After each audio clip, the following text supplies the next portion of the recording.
गौतम बुद्ध अपने शिष्यों के साथ लंबा सफर तय करके एक सुंदर गांव पहुंचे। गौतम बुद्ध ने कुछ दिन उसी गांव में रुकने का निश्चय किया। गौतम बुद्ध के आने का समाचार गांव में आग की तरह फैलने लगा और कुछ ही देर में गौतम बुद्ध के आसपास लोग इकट्ठा होने लगे और जमावट बढ़ने लगा। लोग कई तरह की समस्या लेकर वहां आने लगे। तभी एक बुजुर्ग रोते हुए गौतम बुद्ध के पास आए और कहा, हे तथागत, मेरा बेटा कुछ काम नहीं करता।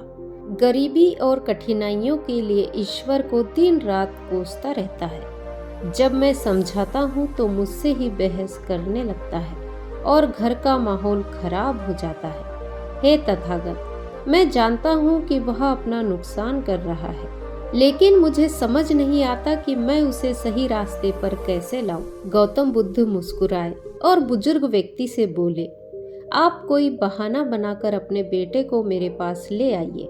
बुजुर्ग व्यक्ति ने कहा, हे तथागत, मेरा बेटा किसी की बात नहीं सुनता, सबसे बहस करता है। मुझे डर है कहीं वह आपको भी कोई गलत बात ना कह दे। बुद्ध मुस्कुराए और बोले, चिंता मत करो, तुम बस उससे कहना कि मैं उसकी सारी समस्याओं का समाधान कर दूंगा। गौतम बुद्ध की बात सुनकर कुछ लोग बुजुर्ग के साथ उसके बेटे को बुलाने के लिए चल पड़े। दोपहर का समय था। लड़का अपने कमरे में सो रहा था। घर पहुंचते ही सबने उसे जगाया और उसे समझाना शुरू किया, लेकिन लड़का साथ चलने को तैयार नहीं हुआ। वह बस एक ही बात दोहराता रहता कि सारे साधु पाखंडी और नकली होते हैं, मैं इनकी बातों में आने वाला नहीं। लेकिन गांव वालों ने जब उसे बताया कि बुद्ध उसकी हर समस्या का समाधान कर देंगे, तब जाकर वह गौतम बुद्ध से मिलने को राजी हुआ। अपने बेटे को लेकर जब बुजुर्ग व्यक्ति गौतम बुद्ध के पास पहुंचा, तो लड़का बुद्ध को उल्टा बोलने लगा। उसने कहा, किस बात के लिए आपने मुझे यहाँ बुलाया? अगर आप यह चाहते हो कि मैं ईश्वर को कोसना बंद कर दूं, तो मैं ऐसा कभी नहीं करूँगा, क्योंकि ईश्वर ने मुझे इस बेकार शरीर के अलावा दिया ही क्या है। धन जो शरीर के लिए जरूरी है वह तो मुझे मिला ही नहीं। अगर आप मेरी धन की समस्या खत्म कर सके तो ठीक है, नहीं तो अपना बोरिया बिस्तर समेटे और आगे बढ़े। लड़के की बातें सुनकर गौतम बुद्ध मुस्कुराने लगे और बोले, भंते, मैं तुमसे ईश्वर की कोई बात नहीं करता, लेकिन याद रखो कि व्यक्ति के सुख और दुख का कारण उसके कर्म ही होते हैं। इसीलिए किसी और को कोसने की बजाय अगर तुम मेहनत करोगे तो तुम्हारा जीवन आसान हो जाएगा। गौतम बुद्ध की बात सुनकर वह लड़का आग बबूला हो गया और कहने लगा, मुझे आपके भाषण से तो नींद आ रही है। इससे तो अच्छा मैं घर में सो रहा था। मैं यहाँ सिर्फ आपसे मदद के लिए आया हूँ। अगर आप मेरी समस्या का हल कर सकते हो तो कहें, नहीं तो गांव से चले जाए। गौतम बुद्ध थोड़ी देर शांत रहे और समझ गए कि यह लड़का बेहद अड़ियल किस्म का है। गौतम बुद्ध उस नौजवान से बोले, मैं एक राजा को जानता हूँ और तुम्हें उससे धन दिलवा सकता हूँ, जिससे तुम न केवल व्यापार वगैरह कर सको, बल्कि इतना धन मिलेगा कि तुम अमीर बन जाओगे। लेकिन बदले में तुम्हें भी उसे कुछ देना होगा। वह लड़का बोला, मैं राजा को क्या दे सकता हूँ, मेरे पास तो कुछ भी नहीं है। गौतम बुद्ध ने कहा, राजा का एक पुत्र है जो जन्म से ही नेत्रहीन है।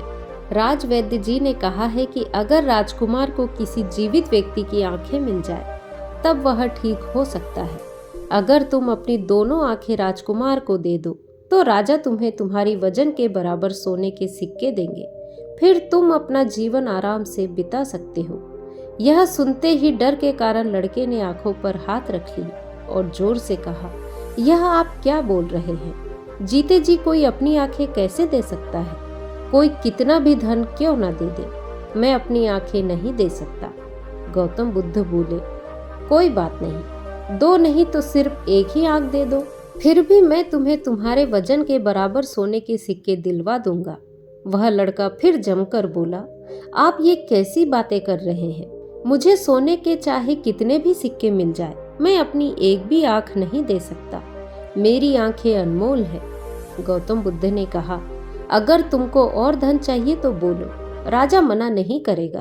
तो लड़का बोला, मेरी आंखें अमूल्य है, कृपया आप यह कहना बंद कर दें, मुझे किसी भी कीमत पर अपनी आंखें नहीं बेचनी है। लड़के की बात सुनकर गौतम बुद्ध ने कहा, भंते, अभी कुछ समय पहले ही तुम अपने शरीर को बेकार कहकर कोस रहे थे और अब तुम कह रहे हो कि तुम्हारी आंखें अनमोल है।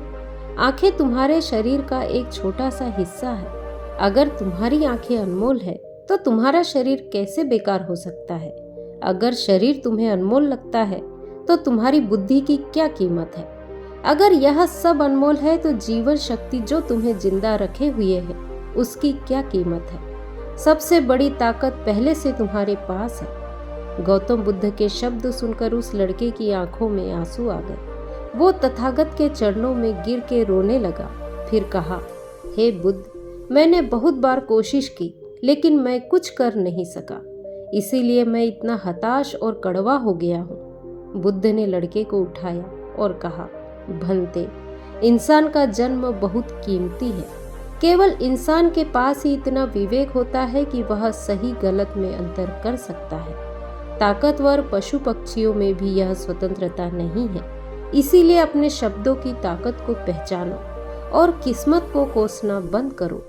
जब सर पर परेशानी आती है तो हम सब नकारात्मक हो जाते हैं और भूल जाते हैं कि हमारे पास कितनी सारी कीमती योग्यताएं हैं। गौतम बुद्ध आगे कहते हैं कि बनाने और मिटाने दोनों की शक्ति हमारे शब्दों में है। जब शब्द सच्चाई और दया से भरे होते हैं तो पूरी दुनिया को बदल सकते हैं। इसीलिए गौतम बुद्ध आगे कहते हैं कि अपनी जुबान को अच्छे शब्द सिखाओ, अपने मन को अच्छे विचार सिखाओ, आँख, कान, नाक सबको प्रशिक्षित करो। इंद्रियां बहुत अच्छी दोस्त बन सकती है। ये हमको दुखों से पार लेकर जाएगी और जो चाहे हम प्राप्त कर सकेंगे। यह सब हम ध्यान, योग, प्राणायाम आदि से सीख सकते हैं। गौतम बुद्ध की ये बातें सुनकर उस लड़के ने उनका धन्यवाद दिया और वहां से चला गया। तो दोस्तों, आज की कहानी यदि आपको पसंद आई हो तो वीडियो को लाइक, शेयर, कमेंट करें और मेरे चैनल को सब्सक्राइब करें। नमो बुद्धाय।